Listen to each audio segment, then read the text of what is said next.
जिसके बाद यहाँ पे हल्क और एबोमिनेशन के बीच में एक के बाद एक से बढ़कर एक फाइट सीन होते हैं, जिसकी लास्ट में हेलो यूट्यूब फैमिली, कैसे हैं आप लोग? आई होप अच्छे होंगे। आज मैं मार्वल स्टूडियो में रिलीज हुई second movie the incredible Hulk का हिंदी एक्सप्लेनेशन करने जा रहा हूं, तो बिना किसी देरी के लेट्स गो टू एक्सप्लेनेशन। तो इस मूवी की स्टार्टिंग होती है वर्जीनिया में क्लेवर यूनिवर्सिटी से, जहां पर हम देखते हैं कि ब्रूस बैनर नाम का एक स्टूडेंट साइंटिस्ट अपने खुद के ही द्वारा बनाए गए एक लिक्विड को खुद पर ही टेस्ट कर लेता है, क्योंकि उसे पूरा यकीन होता है कि उसका ये एक्सपेरिमेंट फेल नहीं होगा। और यहाँ पर ब्रूस का साथ देते हैं इस एक्सपेरिमेंट में एक जनरल जिनका नाम थंडरबोल्ट रॉस होता है और उनकी बेटी जिनका नाम बैटी होता है, जो कि ब्रूस बैनर की गर्लफ्रेंड भी है। ये तीनों मिलकर इस एक्सपेरिमेंट को चालू करते हैं, पर यहाँ पे कुछ गड़बड़ी के कारण ये एक्सपेरिमेंट फेल हो जाता है। ब्रूस बैनर जो है वो गामा रेडिएशन के कांटेक्ट में आ जाता है, जिसकी वजह से उसकी बॉडी श्रिंक करने लगती है और एक हरे भरे से बड़े से इनक्रेडिबल हल्क में ट्रांसफॉर्म हो जाती है। जिसके बाद हल्क जनरल रॉस को और उसकी बेटी के साथ लैब के अंदर सभी लोगों को घायल कर देता है और वहां से भाग जाता है। जिसके बाद सीन शिफ्ट होता है और हम देखते हैं कि 5 साल बाद की स्टोरी, और ये स्टोरी स्टार्ट होती है ब्राज़ील में, जहाँ पे ब्रूस एक बॉटलिंग के कारखाने में काम करता है और वो अभी योगा प्रैक्टिस भी करता है, जिससे वो अपने गुस्से पे कंट्रोल कर सके। क्योंकि ब्रूस जब भी गुस्सा होता है तो वो ट्रांसफॉर्म होता है द इनक्रेडिबल हल्क में, और जब इनक्रेडिबल हल्क दुनिया में आता है तब वो हर जगह तोड़ फोड़ तबाही मचा देता है पूरी तरीके से। इसलिए ब्रूस नहीं चाहता है कि वो दोबारा से हल्क बने और ये सब करे। और इसी बीच में वो अपने इलाज के लिए ब्रूस जो है वो एक साइंटिस्ट से ऑनलाइन बात करता रहता है, जिसका नाम मिस्टर ब्लू होता है। अब यहाँ पे ब्रूस जिस कंपनी में काम करता है वहाँ पे ब्रूस की उंगली गलती से कट जाती है, जिससे कि उसके ब्लड का छोटी सी एक बूंद जो है एक बोतल में चली जाती है, जिसकी डिलीवरी वहाँ के शहर में होती है, वहीं के शहर में हो जाती है उसकी डिलीवरी। वहीं दूसरी तरफ एक बुजुर्ग जो होता है वो अपने घर में मार्केट से खरीदी हुई बोतल से अपनी ड्रिंक पीता है। और मैं आपको बता दूं कि ये वही ड्रिंक होती है जिसमें ब्रूस का ब्लड गिरता है, जिसकी वजह से ये बुजुर्ग जो होते हैं ये गामा सेल से बीमार हो जाते हैं। अब इसी बात की खबर जो है वर्जीनिया में जनरल रॉस को लगती है। एक बुजुर्ग जो है वो गामा रेडिएशन से ख़त्म हो गया है, जिससे रॉस समझ जाता है कि ब्रूस बैनर ब्राज़ील में है। अब यहाँ पे जनरल रॉस ब्रूस को पकड़ने के लिए एक स्पेशल टीम और एक वेल ट्रेंड ऑफिसर को भेजते हैं, जिसका नाम ब्लॉस्की होता है।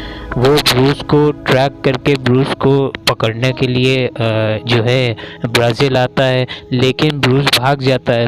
फिर एक जगह ये सब ब्लॉस्की और उसकी टीम ब्रूस को घेर के उसे पकड़ने वाले होते हैं कि तभी जो है ब्रूस की जो हार्ट बीट होती है वो 200 बीट पर मिनट के ऊपर चली जाती है, और एक बार फिर से 5 साल के बाद एक बार फिर से ब्रूस बैनर जो है वो द इनक्रेडिबल हल्क में ट्रांसफॉर्म हो जाता है, जिसकी वजह से वो वहाँ के जितनी भी टीम होती है ब्लॉस्की की उन सबको ख़त्म कर देता है, मार देता है और वहाँ से भाग जाता है ब्लॉस्की को छोड़ के। अब इसके बाद जो जनरल रॉस से ब्लॉस्की पूछता है कि ये सब क्या था, वो बड़ा सा दानव कौन था, तो रॉस बताता है कि वो ब्रूस बैनर था, ब्रूस बैनर ही हल्क है। जिसके बाद ब्लॉस्की कहता है कि उसे भी गामा सीरम का एक छोटा सा डोज चाहिए, जिसको लेने के बाद ब्लॉस्की जो होता है वो एक तरीके से सुपर ह्यूमन हो जाता है, मतलब कि उसकी फिजिकल और मेंटल पावर बहुत ही ज़्यादा स्ट्रांग होने लगती है धीरे धीरे करके। वहीं दूसरी तरफ क्लेवर यूनिवर्सिटी में जो ब्रूस बैनर होता है वो वापस जाता है और वहाँ सबसे पहले अपनी गर्लफ्रेंड बैटी से मिलता है, जहाँ पर बैनर को जनरल रॉस और ब्लॉस्की ट्रैक कर लेते हैं और उस पे जो है आर्मी वेपन से अटैक करते हैं। जिसके बाद वो बैनर एक बार फिर से हल्क में ट्रांसफॉर्म होता है और जनरल रॉस की आर्मी को ख़त्म कर देता है। जिसके बाद हल्क के पास ब्लॉस्की गुस्से में जाता है, क्योंकि उसने पहले ही एक डोज ले चुका है, तो वो अपने आप को काफ़ी पावरफुल समझ रहा होता है। तो हल्क के पास जाता है और हल्क से कहता है कि वो हल्क से नहीं डरता, जिसको सुनने के बाद हल्क ब्लॉस्की को बहुत बुरी तरीके से घायल कर देता है और बैटी को उठाकर भाग जाता है। उसकी अगली सुबह हल्क के वापस ब्रूस बैनर बनने के बाद ब्रूस बैनर और बैटी जाते हैं मिस्टर ब्लू के पास। और हाँ, ये वही मिस्टर ब्लू होते हैं जिससे बैनर मूवी की स्टार्टिंग में ऑनलाइन बात करता था अपनी बीमारी से रिलेटेड। वो हल्क को एक बीमारी समझता है। तो जिसके बाद यहाँ पे हमें पता चलता है कि जो मिस्टर ब्लू हैं वो एक सेलुलर बायोलॉजिस्ट है जिनका नाम डॉक्टर सैमुअल स्टर्न है। वो बताते हैं कि उन्होंने जो सीरम बनाई है, मतलब कि कहने का है यहाँ पे कि पहले भी जो ब्रूस बैनर है उसने अपने ब्लड का सैंपल डॉक्टर स्टांस को दिया था, जिसकी वजह से डॉक्टर स्टांस उस पर एक्सपेरिमेंट करते थे और उन्होंने हल्क को ख़त्म करने के लिए सीरम बनाई थी। पर जब वो लोग एक्सपेरिमेंट करते हैं तो पता चलता है कि वो जो सीरम है वो हल्क को वापस ब्रूस बैनर बना सकती है, पर हल्क को पूरी तरीके से ख़त्म नहीं कर सकती है। इसी बीच यहाँ पे बैनर को ट्रैक करके जनरल रॉस और उनकी आर्मी और ब्लॉस्की के साथ वहाँ पे आ जाते हैं, अटैक करते हैं और बैनर को पकड़ लेते हैं।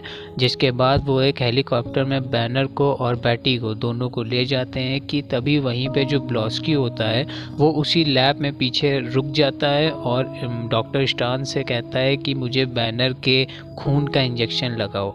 तो जिसके बाद डॉक्टर स्टान उसे वही इंजेक्शन लगा देते हैं, बैनर के ब्लड का इंजेक्शन ब्लॉस्की को लगा देते हैं। जिसके बाद क्योंकि ब्लॉस्की ने पहले भी एक गामा सीरम का इंजेक्शन ऑलरेडी लिया हुआ होता है, जिसकी वजह से ये एक्सपेरिमेंट ब्लॉस्की को हल्क ना बना के एक मॉन्स्टर में ट्रांसफॉर्म कर देता है जिसका नाम एबोमिनेशन होता है, जिसमें हल्क से ज़्यादा एबिलिटीज़ होती हैं।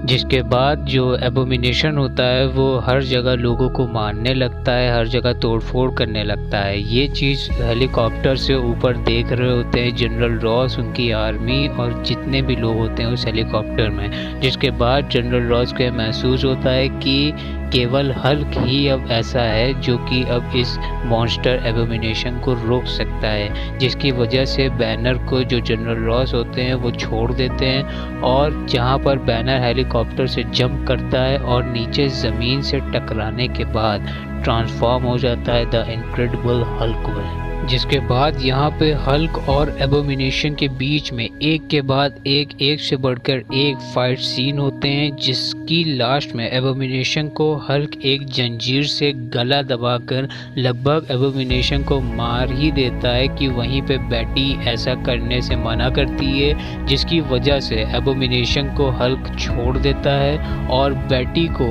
एक पल के लिए देखने के बाद हल्क वहाँ से भाग जाता है। जिसके बाद सीन शिफ्ट होता है जहां पर हमें ब्रिटिश कोलंबिया दिखाया जाता है, जहां पर बैनर अपने हल्क ना बनने के लिए योगा कर रहा होता है और तभी ब्रूस अपनी आंखें बंद करता है और हल्की सी मुस्कुराहट के साथ अपनी आंखें खोलता है और तब तक उसकी आंखें जो हैं वो पूरी ग्रीन हो चुकी होती हैं। इस सीन को दिखाने का मतलब ये है कि अब ब्रूस हल्क से छुटकारा नहीं पाना चाहता बल्कि उस पर कंट्रोल करना सीख रहा होता है। जिसके बाद हमें मूवी का पोस्ट क्रेडिट सीन दिखाया जाता है जो कि बहुत ही ज़्यादा अमेजिंग और इंटरेस्टिंग होता है। यहाँ पर हम देखते हैं कि जनरल रॉस एक बार में बैठकर ड्रिंक कर रहा होता है, जिसके पास एक आदमी आता है और रॉस से कहता है, हेलो रॉस कैसे हो। तो अब फ्रेंड ज़रा आप अंदाज़ा लगाइए कि ये कौन हो सकता है। मैं आपको बताता हूँ ये कौन है। ये होता है टोनी स्टार्क, आयरन मैन 1 वाला टोनी स्टार्क, जिसका एक्सप्लेनेशन मैं ऑलरेडी अपने चैनल पे कर चुका हूँ। तो यहाँ पे टोनी स्टार्क रॉस से कहता है कि अगर हम मिलकर एक टीम तैयार करें तो, जिसके जवाब में जनरल रॉस टोनी से कहते हैं कि और ये हम कौन है। जिसके बाद यहीं पे मूवी की एंडिंग भी हो जाती है। मैं आपको बता दूं कि ये सब MCU यानी मार्वल सिनेमैटिक यूनिवर्स की मूवीज़ हैं जो कि एक दूसरे से कनेक्टेड हैं, तभी ये सब आगे चल के एक बहुत बड़ा मार्वल यूनिवर्स बनाती हैं, जिसमें बहुत बड़ी बड़ी मूवीज़ जैसे Avenger 1, Avenger age of Ultron, Avengers infinity war और एवेंजर एंड गेम जैसी मूवीज़ आएंगी। और मैं इन सब मूवीज़ का, मार्वल में आई अब तक जितनी भी मूवीज़ हैं उन सब का लाइन बाय लाइन अपने चैनल पे हिंदी एक्सप्लेनेशन एक्सप्लेनेशन आपके लिए करूँगा। तो प्लीज़ इसीलिए कह रहा हूँ कि प्लीज़ मेरे चैनल को सब्सक्राइब करें, वीडियो को लाइक करें, कमेंट करें, जिससे मुझे मोटिवेशन मिलती रहेगी और मैं इसी तरीके की और भी वीडियोस अपने चैनल पे कंटिन्यू रख पाऊंगा। तो वीडियो कैसी लगी कमेंट में ज़रूर बताइएगा, वीडियो को लाइक कीजिएगा, चैनल को सब्सक्राइब कीजिएगा, जिससे मुझे मोटिवेशन मिलेगी और मैं इसी तरीके की और भी वीडियोज़ को अपने चैनल पर कंटिन्यू कर पाऊंगा। तो मिलता हूँ अगली वीडियो में, नई वीडियो लेके आता हूँ, तब तक के लिए गुड बाय फ्रेंड्स।